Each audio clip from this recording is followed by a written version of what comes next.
September 2004, Phoenix, Arizona. On the outside, the Orbins' marriage seemed golden. A charismatic businessman who hustled hard and loved big, and a striking former showgirl who could turn a room with just a smile. The money flowed, deals closed, and from the curb it all gleamed. But all that glitters isn't gold. And when the shine was gone, so was the marriage. And the husband. This is The Showgirl and the Salesman, the Marjorie and Jay Orbin case, Part 2. Hey, y'all, I'm Chris Calvert. And I'm her husband, Rob Pottle. Welcome to Hitched to Homicide. For better or worse. Till death do us part.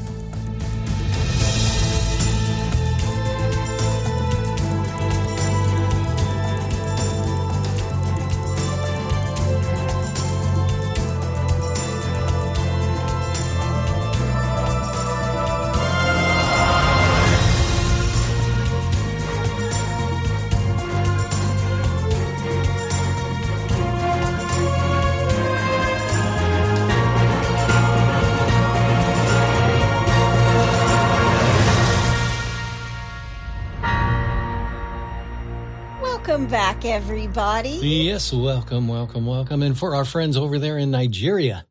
Ekabo.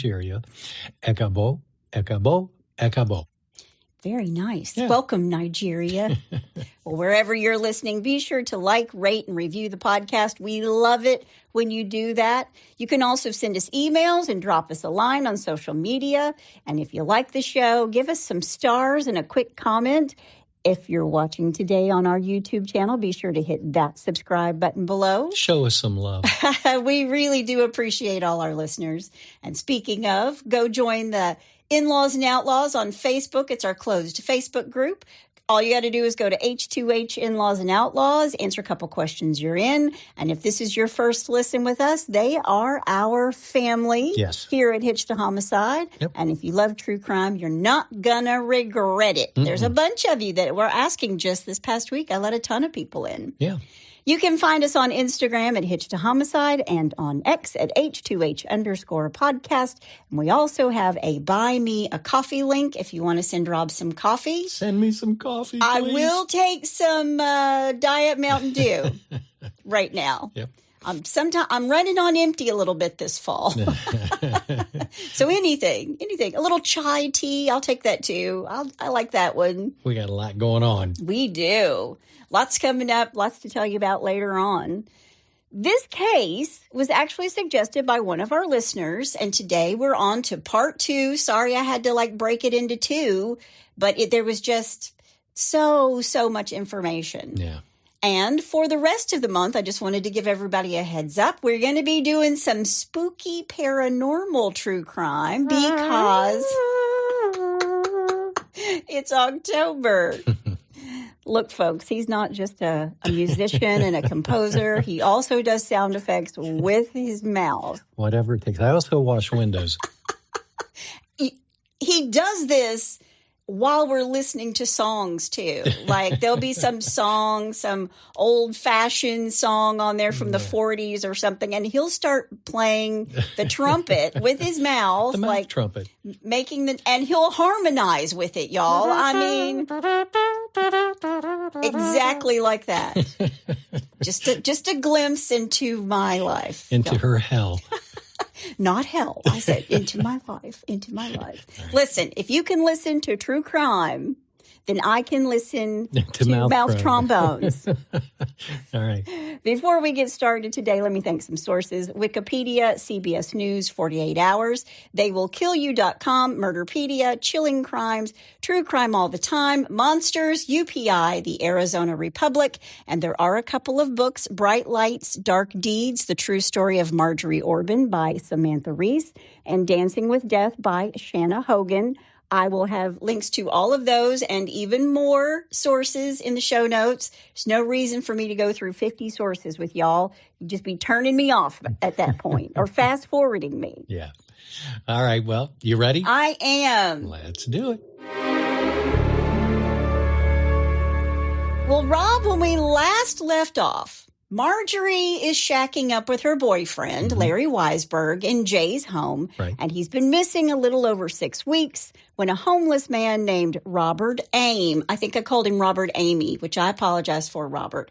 Robert Aim is on a beer run. He decides to cut through the hot Arizona desert. It's October 23rd, 2004, and at some point he decides to cop a squat. Yeah. He's going to take a load off. He decides to sit and rest, and because he's happened upon this junk, he's thinking, I'll just sit here, right? Right. There's an opportunity. I have a place to sit, not in the sand.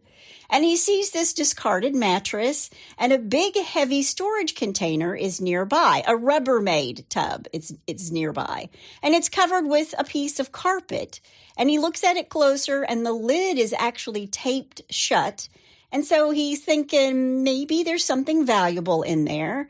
And he finds a piece of glass, and he cuts open the tape. And when he digs through the plastic sheeting and black garbage bags, he thinks he's found rancid food.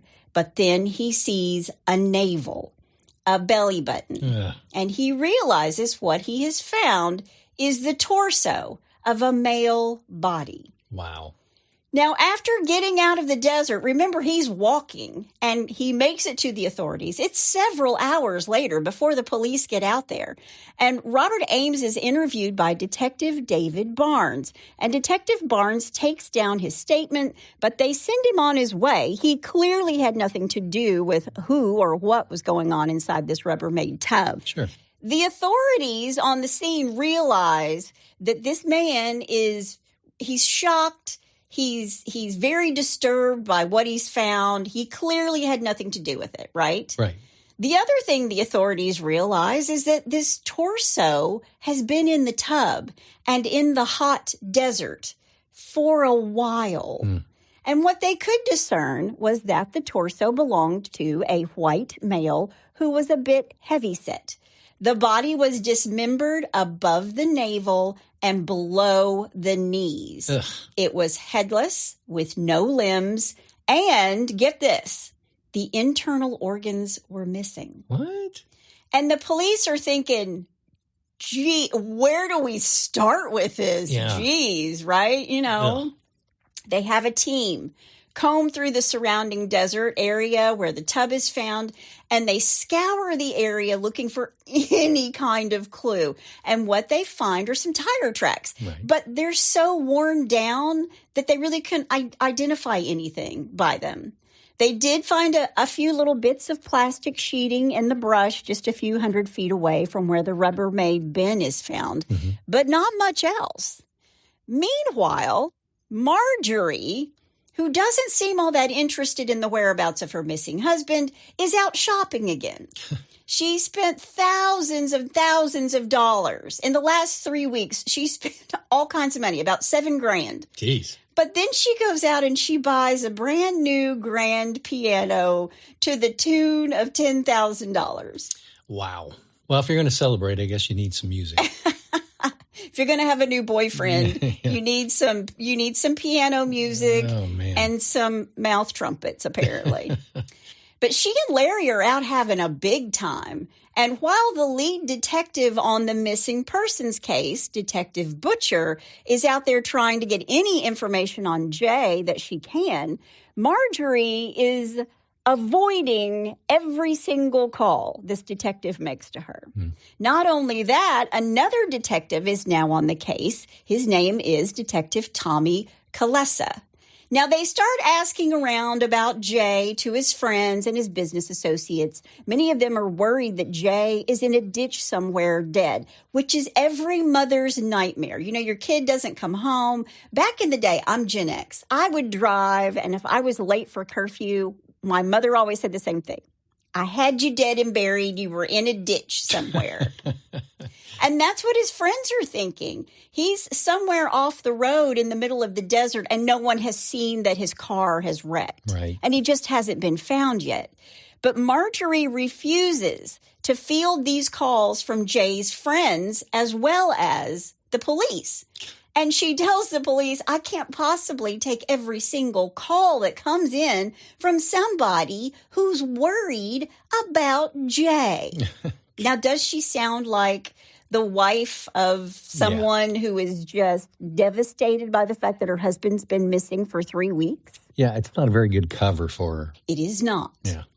Now, one of the most vocal and suspicious people of Marjorie's behavior and her actions was Jay's friend Mario. And Mario, like Jay's brother, Jake Jr., had been calling every hospital from Phoenix to Florida. Because remember, he went all the way to Florida and then turned around because of Hurricane Francis. Right. And while all of his friends are frantic and calling and having highway patrol look for his car and giving out his tag numbers, Marjorie was only concerned about money. And Marjorie is angry that Jay's mom, Joanne, is calling some of Jay's vendors and business colleagues to see if they had heard anything from her son, because then it's causing more phone calls for Marjorie. She can't be bothered. I'm very busy and important. Yeah. When Detective Butcher and Detective Kalesa start gathering information about Jay's disappearance, they learn a few things. On the morning of September 8th, 2004 at 9:16 a.m., there's a credit card receipt showing he had stopped for gas in Phoenix at 9 in the morning. There was CCTV footage of him driving the white cargo truck, and at 4:35 p.m. that afternoon, he stops at another gas station just a few miles from his house, and this time he is driving his green Ford Bronco.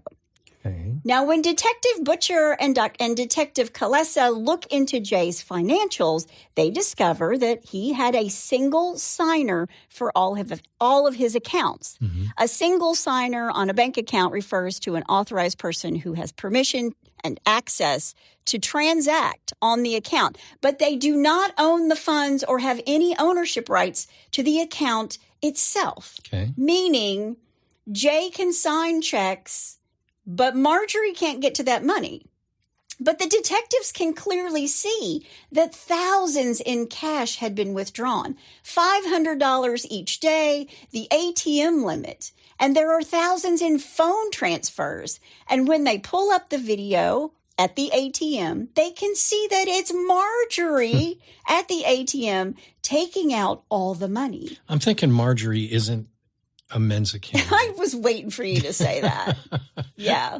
She was not blessed with looks and brains as well. Good grief. But when the detectives ask her, they like point blank ask her about this, she openly admits that she was taking money out of all of Jay's accounts because she needed money to run the house. She needed groceries and cleaning supplies. I need $500 worth of cleaning supplies. She had more than that in cleaning supplies, but she needs groceries and cleaning supplies and pianos and a new wardrobe and new jewelry and new handbags. Man. And she tells them, I'm taking this money in case Jay's accounts get closed. So if he is dead, all of that goes into escrow.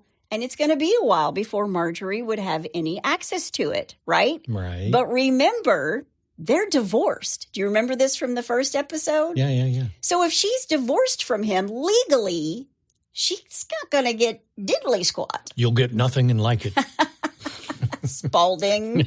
She's just like Spalding. Yeah. She's going to get nothing, but she's not going to like it, right? Exactly.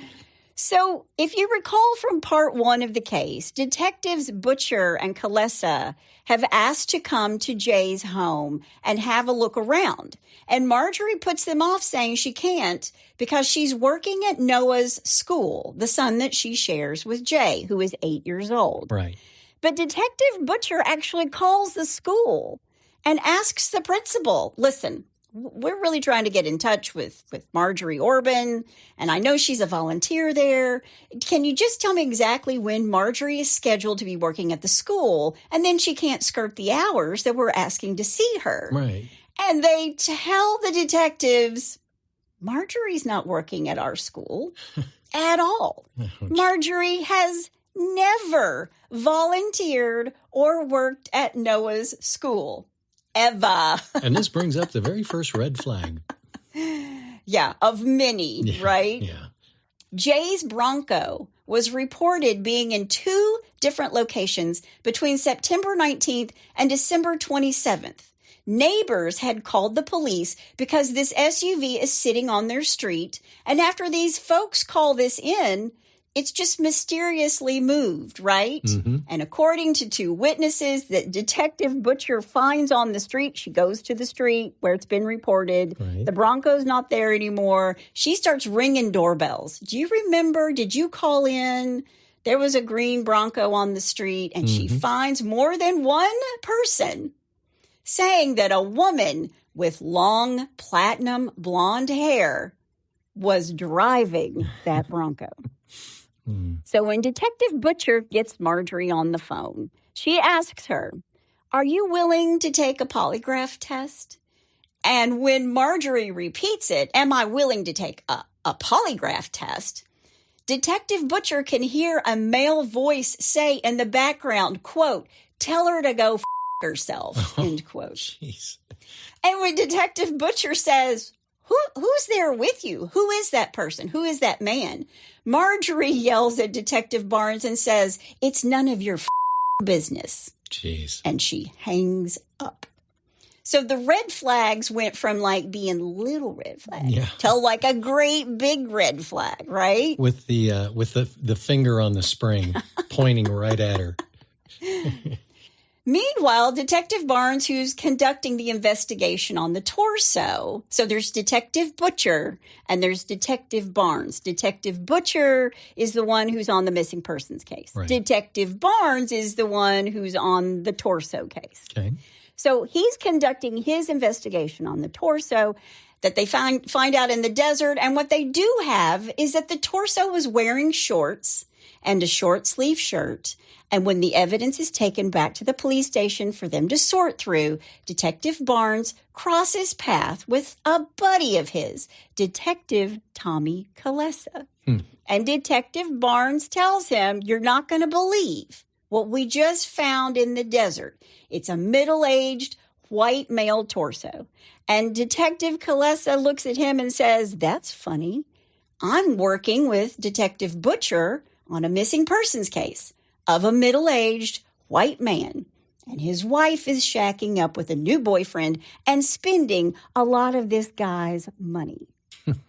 And they're like, ding, ding, ding, ding, ding. Could this be coincidence? It's not a coinky-ding. Yep. And in late October, while they're getting the Rubbermaid bin out of the desert and into the medical examiner's office, another group of investigators had found a green Bronco that matched Jay's tags just a few miles from where the torso is found. Again, maybe blessed with looks, not so blessed with brains. Oh, man. When the police speak with the medical examiner, they find out that there was a set of keys in the pocket of the discarded body in the desert. Really? Now, Jay's SUV has been impounded because Marjorie reported it missing. Right. And all these different detectives are like, what if? Yeah. Just what if? What if this key fits? What's the over-under on this? Yeah. So they take the keys from the torso's pocket. I mean, not out of the torso's pocket. The medical examiner's done all that. Right. But they march him down to the impound, which is like 2 floors below in the basement. And they put this key into the ignition and voila.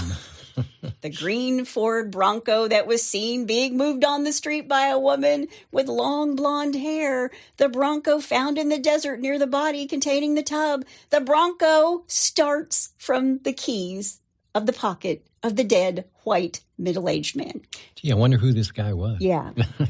This is Jay Orbin. They're like, this is our guy. Yeah. This is Jay, Marjorie Orbin's missing husband, and DNA will later confirm it.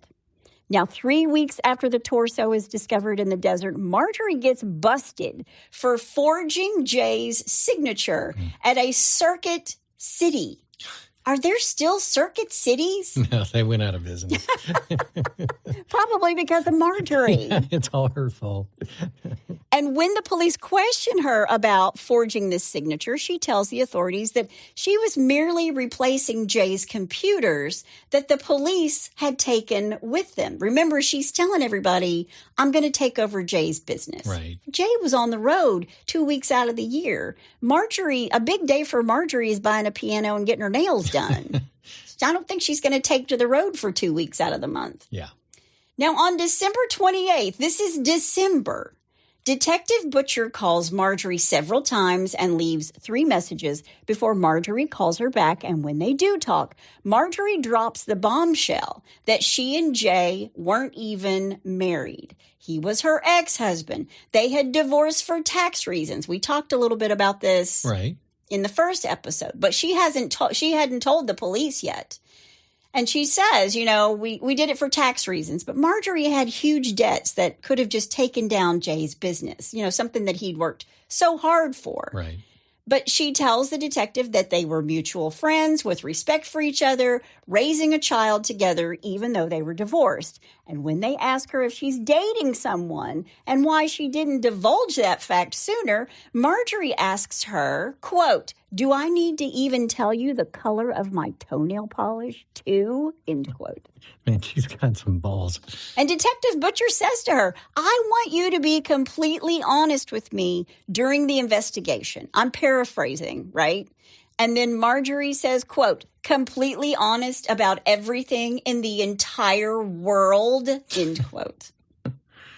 And Detective Butcher says to her, yeah, if it's a part of the investigation, I want you to tell me. And then she asks, quote, "Does this relate to the investigation?" End quote. And Detective Butcher says, "Yes, ma'am, it does." They had seen enough, they had heard enough, and that evening, while Marjorie was ordering a pizza for Noah and Larry, who's basically moved in, a SWAT team knocked ever so lightly on the front door of Jay's house. Just kidding. They busted down the door. Really? Yes, of Marjorie and Jay's home, busted down the front door. Larry, Marjorie's man, rushes at the officers. I guess he thinks working out at the gym is going to stop a SWAT team. Yeah. He rushes at the officers shouting, quote, "Get the out of here," end quote. Man. Larry is ordered to the floor, on the ground. Yeah. And when he does not go quietly, they tased him. Don't tase me, bro. Yeah, ride the lightning. Yeah. Oh, wow. One of the cops in my taser class at Writers Police Academy taught me that. Ride the lightning. Wow. They actually, and in my class, by the way, they actually tased another officer just to demonstrate. And I was like, I never, ever want to be tased. Yeah, I've seen those videos where candidates, police officer candidates, they have to get tased. And so they know what it's like and what it feels like. And every time I see that, I'm like, is it worth being a police officer to have to get tased? Come on. I do believe I think there are levels of tasing yeah. someone, and I think it's turned down lower. Yeah. But I will say the officer who was tased for our class when he was finished was like, okay. He was like, okay. Yeah. I'll stay on the good side. Yeah, it's just like, I did this for a room full of writers. Are you serious right now? Well, there were more than just writers in there. The people who act out like the true crimes on the true crime shows, a lot of those actors would come to our classes too. Gotcha. Yeah, so I just thought that was interesting. Wow. But they slam Larry to the floor, but he's resisting, so they tase him twice. No. Ride the lightning twice. Sorry about that, Larry. I did read that Larry took steroids, so maybe the roid rage took over and he thought he was mightier than the SWAT team. Just a heads up, people, you're never mightier than the SWAT team. Yeah, especially when they're loaded with AK-47s. And they've just beat down your front door. Yeah. Marjorie and Larry are both handcuffed and read their rights, and when they asked her who Larry was, who's the guy, she tells them, quote, "That's a friend of mine from the gym," end quote. Now, there's a picture of Larry. He's bloody. He looks terrible from where he apparently hit a tile or a slate floor when he's tased. Yeah. They tell Marjorie about the torso they found in the desert and the keys they found in the pocket of this torso and how it started Jay's car. They tell her and Jay's parents they're pretty daggone sure that this torso is Jay. This is even before the DNA test. And Jay's family is completely destroyed over this. The worst news. They know that Jay is gone. Yeah.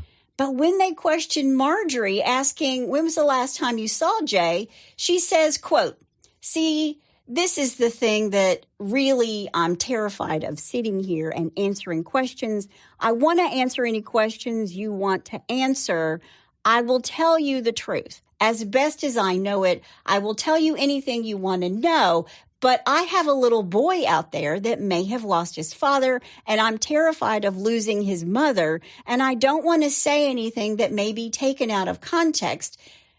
May resume this conversation during the day when I'm in front of the school with an attorney present, just to help me, just so not to stop it. She's just all over the place.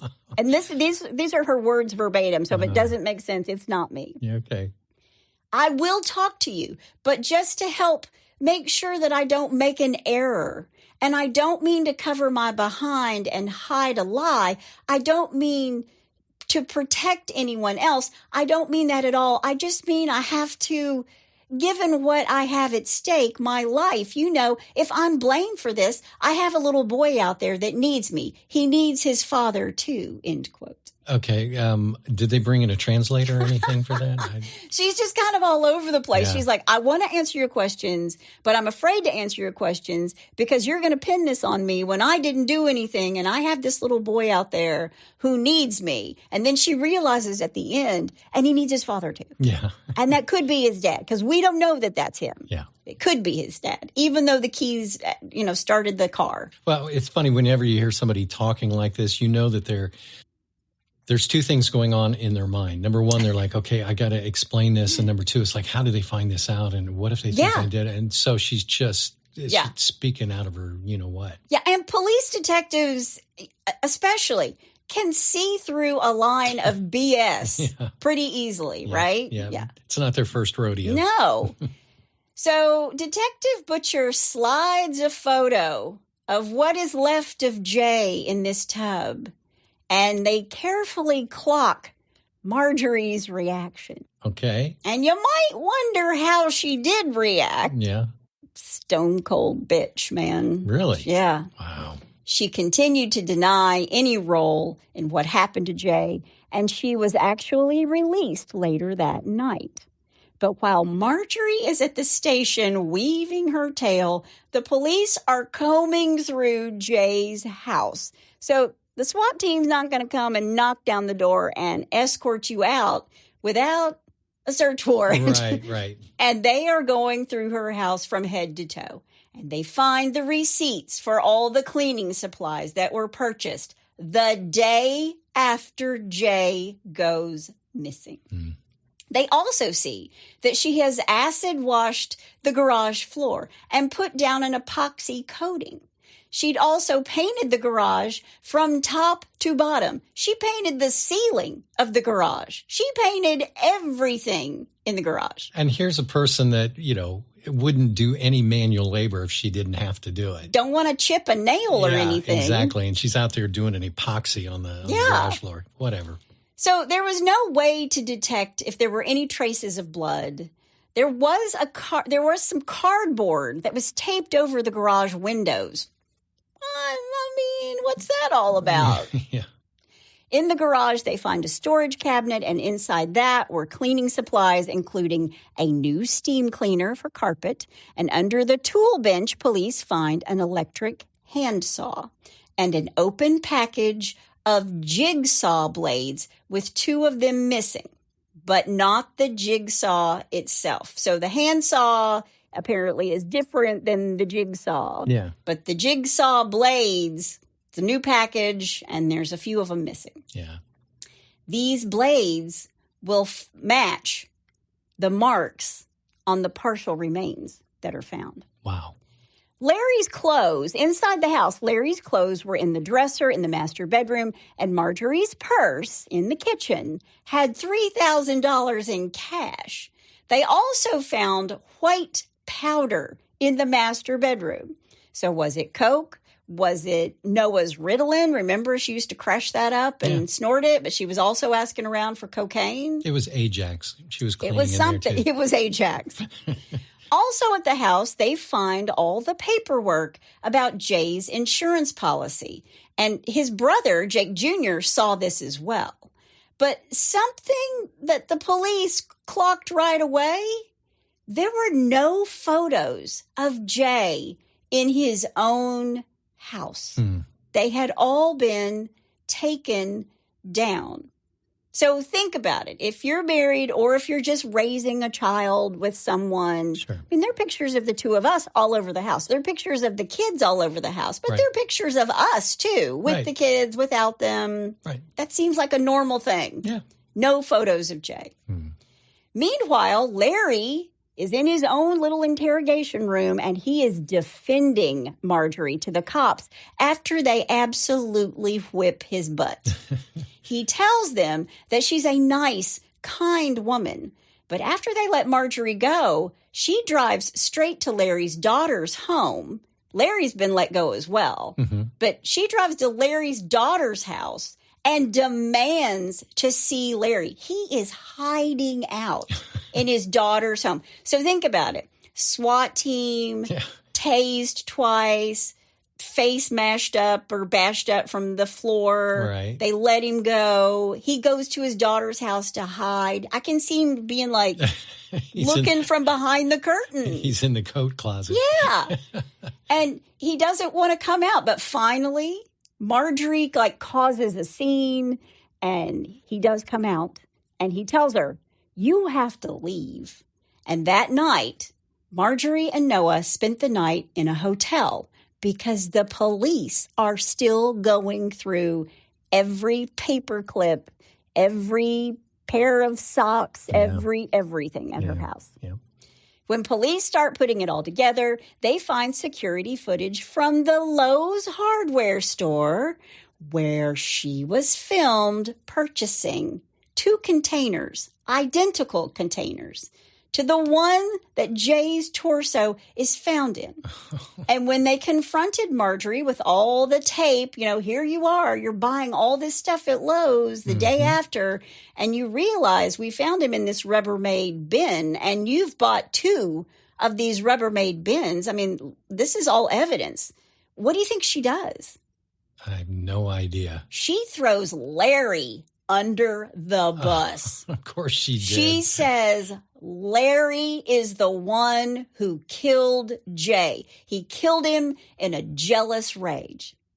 Wow. So the police go to Larry's home and tear it apart. And what they find is that Larry had a remote to Jay's garage door. He had a garage door opener. So did he hide himself away inside this garage and wait for Jay to come home and then shoot him in the garage? I mean, nothing could prove that. Right. What they could prove was that Marjorie was definitely involved. Right. There were trace amounts of Jay's blood at his warehouse. Not enough to prove a body had been dismembered. I mean, he could have cut his hand at some point. Sure. You just never know. Right. But what police did know was that sometime between September 8th and the 22nd, Jay Orbin was murdered and dismembered, but they had no idea where. Right. So Marjorie leaves this body where it's going to be discovered because she needs the body to claim her $1 million in insurance. No body, no death. Right. Like, it takes a long time for someone to be declared dead when there isn't a person, there's not a body. Sure. But she needs to leave him somewhere where he's going to be discovered because she wants that $1 million. Right. But why dismember him? And his internal organs weren't in the tub. But I want to point out from episode 1, Larry's daughter found him putting black garbage bags in the dumpster in the alley behind her home. Right. So was Larry involved? I mean, How involved was he? Did she kill him and he helped her clean up? Did he kill him and she's helping clean up? My money's on her, but... Yeah, the other thing, too, you said that they didn't have any internal organs and stuff. Well, if they chopped him just above the belly button and above the knee, I mean, this is kind of gross, but you can see where the organs would just kind of spill out. So what did they do with those organs? Mm-hmm. And what were those organs in black trash bags that Larry was throwing away behind his daughter's house in the alley in a dumpster? Man. Yeah. It's just beyond me. Or was it just his trash? And remember, I said it was kind of odd. His daughter thought it was odd because her dad lived alone and he shouldn't have that much trash. Yeah. But he could have been throwing away Jay's clothes, too. So... who knows? Who knows? I don't think he would be concerned with throwing away Jay's clothes. I think he'd be more concerned about throwing away Jay's body. Yeah. And parts. True. Ah, well. In November of 2004, Detective Barnes got Jay and Marjorie's cell phone records, and they could follow Jay's final trip from Arizona into Texas, Louisiana, Florida, and back home. On the evening of September 8th, his birthday, remember, he wanted to come home and spend his birthday with his son and his wife. Right. There are hours and hours with no activity on Jay's phone. But someone checked his voicemail at 9:44 p.m., and that call pings the tower near the Orbin house. So police believe he was murdered between 5 and 6 p.m. in his own garage on his birthday. And that is where his phone was. The next 2 weeks, Jay's phone was in Phoenix, pinging the tower nearest his own home. And the calls made on September 20th, remember, where there was nobody speaking on the other end? Yeah. Those pinged the same tower near Jay's home, and they compared this forensic analysis of his phone to Marjorie's phone, and they determined that she was driving around with both phones. She'd been in possession of his phone the entire time. Wow. Since she said he never came home. She'd had it that whole time. Jeez. Now, after they see the footage of Marjorie at Lowe's, they actually find the receipt, remember, at the house. And the detective went to Lowe's, and he buys every single item Marjorie bought on September 10th, including the black garbage bags and the plastic sheeting, and it all matched. And what was found in the desert with Jay's partial remains was identical to what they bought at Lowe's. And get this, the police contact Rubbermaid and find out that this particular type of Rubbermaid container, it's only sold in Lowe's. Wow. And the Scottsdale Lowe's, where Marjorie buys everything, is one of the few locations that sold that particular tub. So they take all this evidence to the DA and issue a warrant for Marjorie's arrest. They go to her door on December 6th and arrest her at the front door while she's on the phone with her attorney, Tim Connolly. So I can only assume she sees the flashing lights out in front of her house. Yep. She quickly calls her attorney. And what do you think he says to her? Go with them. But what else? Don't say anything. Keep your mouth shut. Yeah. And Marjorie doesn't say one word. The police explain to Jay's brother, Jake Jr., all that they have on Marjorie. And Jay's family finally knows that Marjorie murdered their brother, their son. That same weekend, after she's taken into custody, Jay's remains were cremated. They've never found the rest of him. Wow. So they have Marjorie in custody, and of course they believe Larry Weisberg is also a suspect in Jay's murder, but they have zero proof. And while Marjorie is going to say that Larry killed Jay in a jealous rage, Larry agrees to be interviewed with his attorney in tow only if he is offered immunity from prosecution. I'll tell you everything I know, but I want immunity from prosecution. That's a tough one, because if you think that he actually murdered him, you're going to give him immunity? And they do. Wow. And when Larry gets into a room with Detective Barnes, he says, quote, "I don't know anything about what happened to Jay Orbin. I never met Jay Orbin. I have never spoken to Mr. Orbin. I have never been around him or anything else. The only way, whatever, I got information about Jay was through Marjorie Orbin," end quote. But remember, they didn't find anything at his house except for a garage door opener. Right. Which could have just been his way to come in and out of the house because he basically moved in. Yeah. He does tell the police that when Jay went, quote, "missing," end quote, he told Marjorie to go to the police and report him missing. And when he asked her if she had heard from Jay, she tells him, according to Larry, that she's reported him missing. But that was about 10 days before Marjorie actually does report Jay missing. Okay. Yeah. And that's only when his family basically forces her to. Right. I also read that after Jay's family took custody of 8-year-old Noah, and they noticed something strange once this little boy was now in their family. His older brother takes him.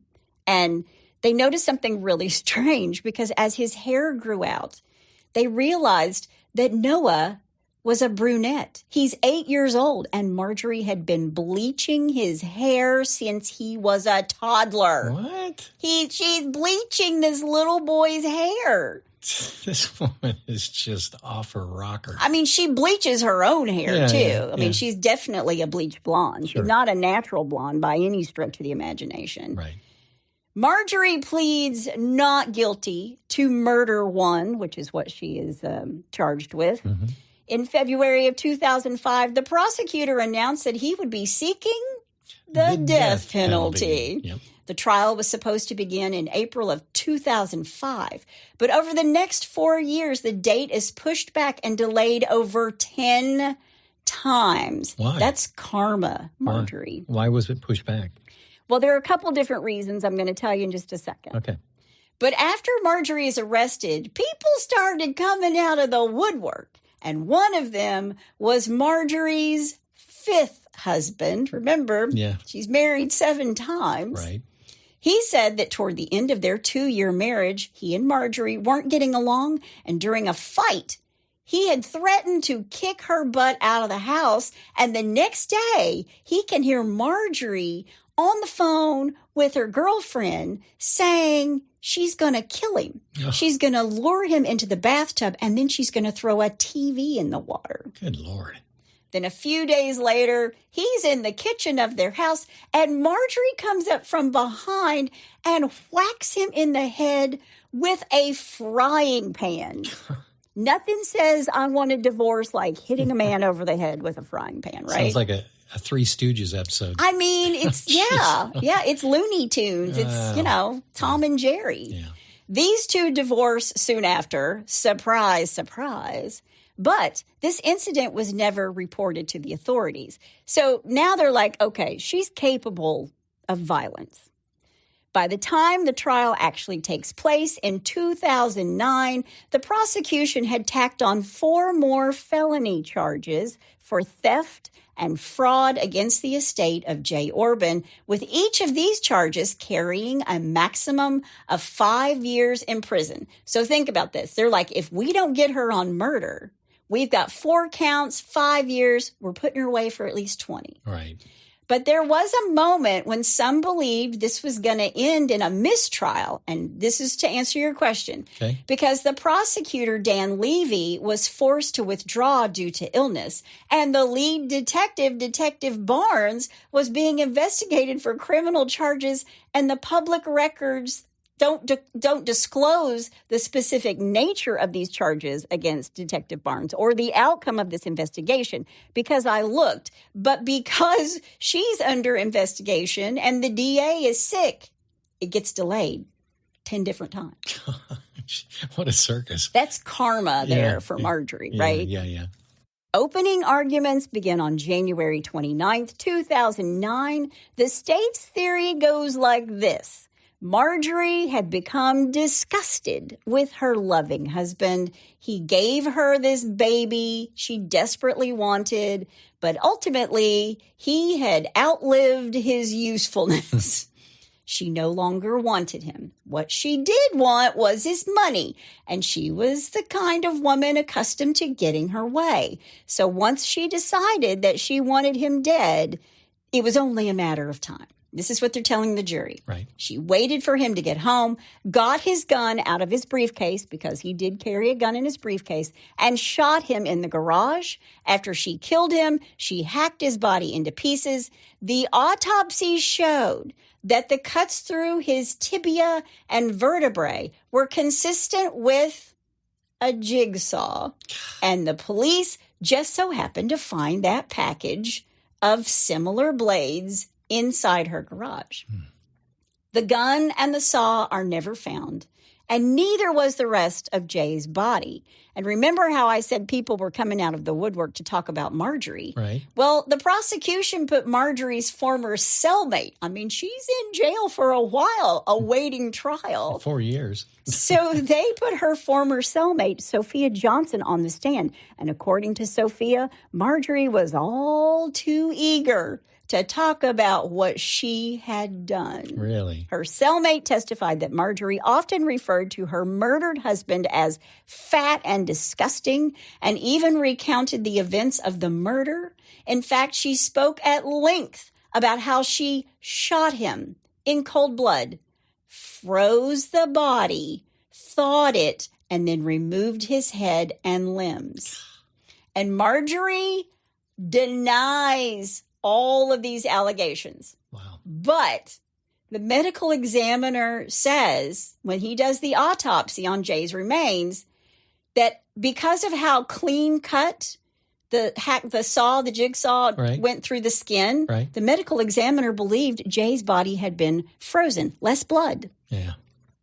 Her legal team attacked this ex-cellmate's credibility. They say, she's just an opportunistic snitch, and she's got something to gain. But the prosecutors assured the jury that the only thing Sophia Johnson was gaining during this trial was a long, tedious day with y'all in the courtroom. She's getting nothing from this. Right. As for getting any sentencing leniency, they put that notion to rest as well. And then they called their next witness, Larry Weisberg himself. He hadn't seen Marjorie in 5 years, and now he's about to give the court his side of the story in exchange for his immunity, of course. Yeah. He told the court that she was a self-assured temptress who lured him into a twisted love triangle. But once Jay's body was found, her confidence faltered. She was terrified, according to Larry. She pleaded with him to run away with her. He also denied having any knowledge or involvement of what happened to Jay. The defense took issue with that particular statement. They reminded the jury that this was the guy with the temper. He was violent and impulsive enough to try to take down a SWAT team. He was angry enough to curse up a storm while his girlfriend was on the phone with a detective. Remember? Yeah. He's like, it's none of your effing business. Yeah. And he would be the one strong enough to move a 280-pound corpse around. In other words, he could have killed Jay just as easily as Marjorie. Right. Now, the defense explained that Marjorie really had no motive to kill Jay. They had a friendly, if platonic, relationship, and Marjorie got a very nice allowance. She never wanted for anything. Then in the summer of 2004, Larry Weisberg seduced her. Oh, poor Marjorie. I'm the victim. So before Jay left for his trip to Florida, the defense said he was aware that Marjorie was having an affair, and Larry got access to the garage using the remote Marjorie had given him. And when Jay came home, he was surprised to see another SUV in the garage. There was a confrontation, and Jay was killed. What was missing from her defense, though, was anything that could explain her behavior after Jay goes missing. Right. They seemed to accept that Marjorie wasn't totally innocent, even though her attorney never said that Marjorie had known Jay was dead. So while her defense implied that Marjorie helped with the cover-up, there was no testimony about cleanup of the garage or the cell phones pinging off the same towers. There was no disputing that Marjorie bought these Rubbermaid storage containers. How can they dispute it? They've got it on camera. Yeah. But they say she also had many other plastic tubs in her garage. Larry could have used those tubs to frame Marjorie for the murder. But then if Marjorie's story was true and Larry killed Jay in the garage of their home, why wouldn't Marjorie report this crime? Right. Why would she lie to Jay's family and friends after Jay disappeared? There were just as many questions only Marjorie could explain. Right. But then she never took the stand in her own defense. They said, Marjorie, you're pretty, but you're not the brightest bulb. We don't trust you on the stand. Right. And the defense rested its case on August 30th. Then over the next 2 days, the jury deliberated for a total of 6 hours. On Friday of that week, they broke for the weekend. The next week, one of the jurors was out sick, so deliberations were delayed for another week. Then on September 14th, the jury reconvenes, and after just 1 more hour of deliberation, they had a verdict. Marjorie Orbin was found guilty. Yeah. She was sentenced to life in prison with no chance of parole, so they didn't use the death penalty. Right. The rest of Jay's remains, they've never been found. Right. Now, Marjorie appealed the ruling in 2011, and her convictions and sentence were upheld.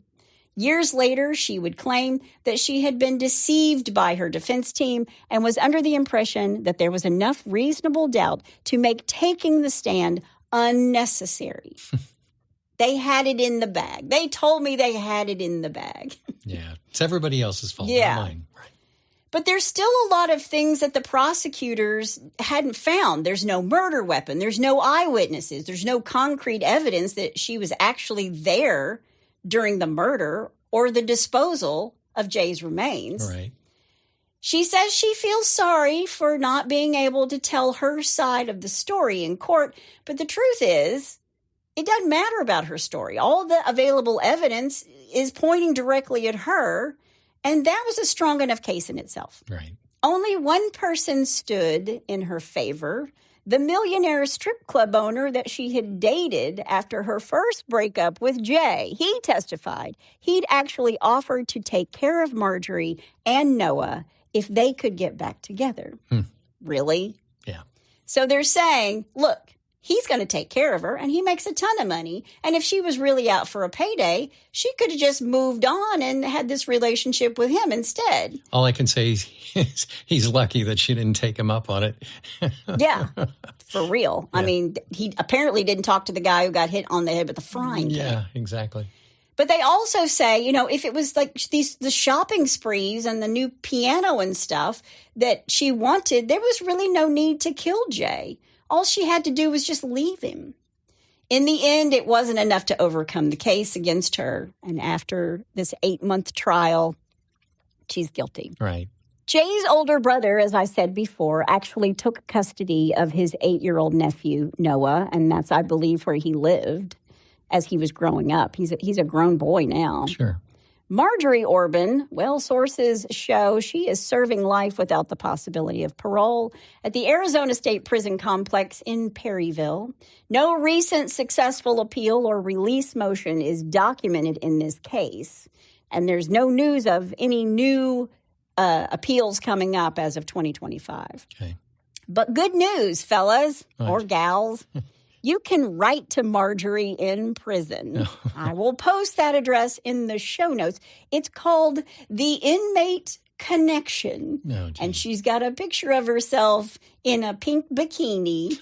And this is what her profile says. Quote, growing up in Miami, Florida, the sunshine and water were a big part of my life. Playing on the beach, diving, sailing, and horseback riding were some of my favorite things to do. Being a little girl and ballet class was the start of a lifelong love of dance. I had a wonderful career as a dancer and choreographer from Disney World. Didn't see that anywhere. Cruise ships to Las Vegas shows, even dancing in music video, Motley Crue's Girls, Girls, Girls, to name one. Traveling all over the world. I've had many exciting adventures. Then one day, one unforeseen incident changed everything, but I do my best to be positive and productive and to create a meaningful life for myself. I am healthy and super fit. I'm hot, aka I'm still hot.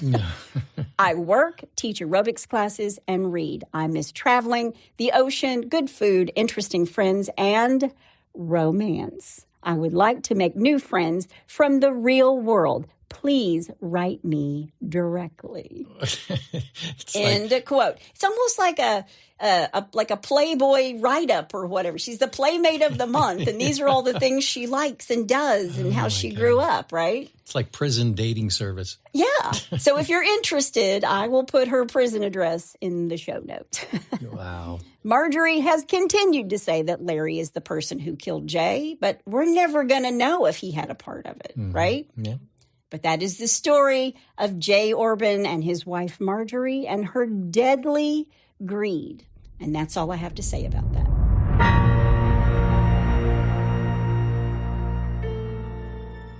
For nearly 7 years, Jane Doe has lived in the shadows, her past buried deep beneath layers of secrecy and silence. After completing more than was asked of her in her last assignment for the enigmatic Kywolf project, Jane Doe vanished without a trace, leaving behind a trail of dead bodies and unanswered questions. But now, as the specter of her past returns with a vengeance, Jane finds herself thrust back into a world she thought she'd left behind forever. When her former sins come knocking on her door, Jane is faced with an impossible choice: continue to hide in the shadows, or once again take up arms against the forces that threaten to tear apart the fabric of society. With enemies lurking around every corner and allies who may not be what they seem, Jane must rely on her wits, training, and her unyielding determination to survive. And while trust is a luxury she cannot afford, Jane must confront the truth about herself and her past. As the clock ticks, she realizes that the line between family, friend, and foe are razor thin, and in the end, the only person she can rely on is herself. Jane Doe 4 Charlotte is available September 24th, 2024. No name, no regrets, no mercy.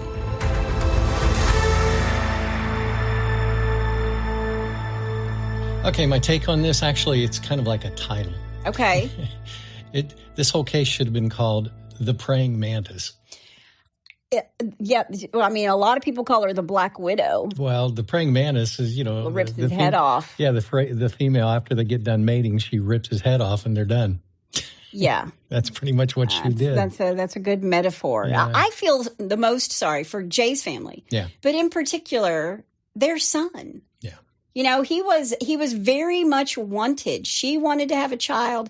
Jay wanted to have a son. They spent all kinds of time, playing catch, and Noah was Jay's whole world. I wonder if he has any contact with her. I don't know. Yeah. I don't know. But I just hope that Noah has gone on and had a good and productive life. I know that Jake Jr., Jay's older brother, was, his family, the whole family on that side, they're just wonderful stand-up people. I do know that Jay's parents have both passed away since all of this. I did see that online. But I just hope that Noah has had a good life from that moment forward, because he didn't ask for any of that, and it's not his fault. Yeah.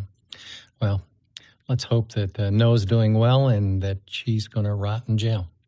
There you go. So besides that, she does aerobics. Yeah. And besides that, let's move from that and do a little bless your heart. Well,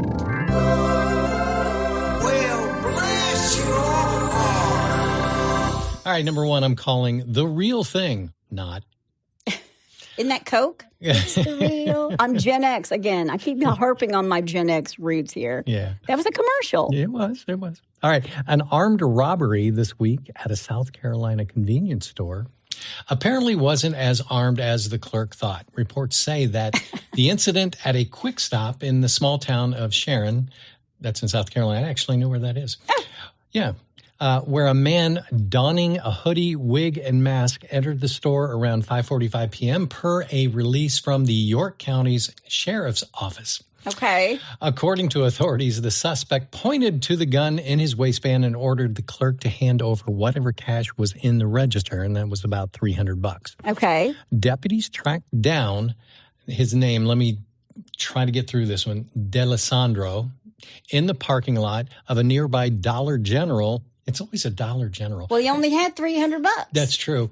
And placed him under arrest. They say the pistol he used that was tucked in his pants, except it wasn't an actual pistol. It was a fake gun used to play the Nintendo video game Duck Hunt, spray painted black, which could appear to mean that D'Alessandro couldn't be busted for an actual armed robbery. Yeah. But not quite. Because in South Carolina, even the mere representation of possessing a deadly weapon that a witness reasonably believes to be a real gun is enough to hit someone with those charges. Yeah.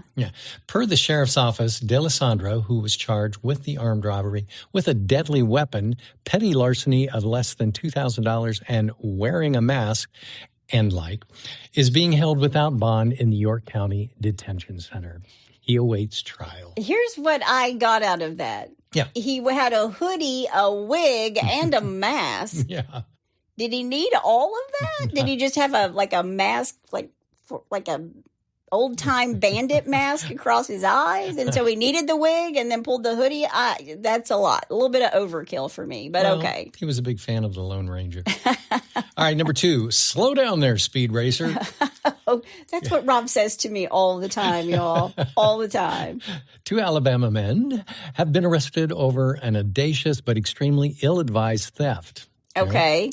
The Russell County's Sheriff's Office said in a Facebook post, or toast, whatever you want to say, Facebook post Tuesday that Gabriel Mendoza Garcia and Steve Jerome Spann were arrested Monday for allegedly stealing a speed warning trailer that belongs to the sheriff's office. So are these the ones that, you put the messages on? No, the ones, we've seen a couple in it's like adjoining neighborhoods. It's like 35 and you're going 39. Yeah. Gotcha. Okay. And they're solar powered, so they don't have to. Yeah. Okay. It appears they were trying to get the batteries to sell the batteries out of the unit. Sheriff Heath Taylor tells the Ledger Enquirer.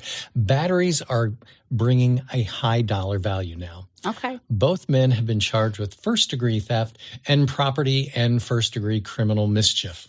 Taylor says the suspects were tracked down through the trailer's GPS. Oh. WRBL reports that the trailer is also equipped with a camera, which captured the video of the Oh, my theft. gosh. It just shows you that we've got crazy people running around, the sheriff says. I mean, seriously. No one, they're not going to put anything out that doesn't have GPS. We have GPS on Scotty. I know. mean, we have an air tag on the dog. Yeah. All right, number 3, and finally. Finally. Kids, please stay in school.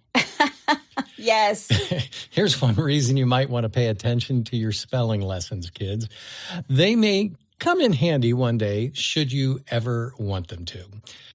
Behold the strange case of Jacqueline Patrick. The 55-year-old British woman tried to fatally poison her husband not once but twice back in 2013 by putting antifreeze in his wine, Reuters reports. Yikes. After the second attempt, she handed the ambulance drivers a note that she claimed he had written. In it, her 70-year-old husband asked not to be resuscitated because he wanted to die with, I'm going to pronounce this the way it's spelled, dignity.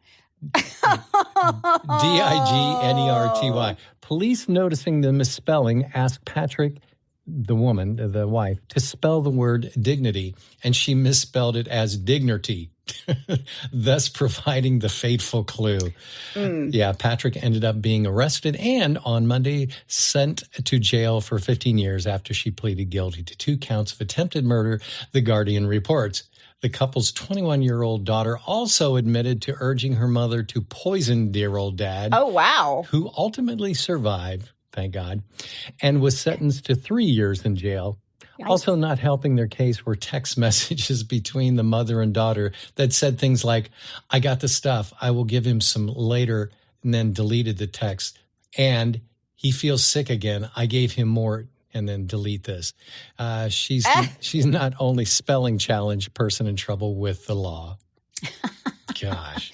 But I mean, because, there are like, do not resuscitate a DNR. Sure. You can sign those and be like, look, if I go, don't be pumping on my chest. And she's like, he wrote one out for you. It's right here. He took care of everything. Yeah. And they're like, is this a DNR? Is this a do not resuscitate? No, he wants to die with dignity. It's just the dumbest. I'm just glad he survived. Yeah, me too. He survived stupid. There's your dumb criminals. Well, if you have a bless your heart, or you know somebody's heart who needs blessing or some spelling lessons, all you got to do is go to hitchtohomicide.com. When you get there, you can find a pull-down menu, and while you're there, you can also tell us about your brush with true crime or suggest a case like this one was suggested. Next week, we're going to start some paranormal, spooky October. Here we go again. Some true crimes that have a paranormal side to them. Right. Until then, that is my amazing husband out there. That's my beautiful bride in the booth. Join us next time on Hitch to Homicide. Bye, y'all.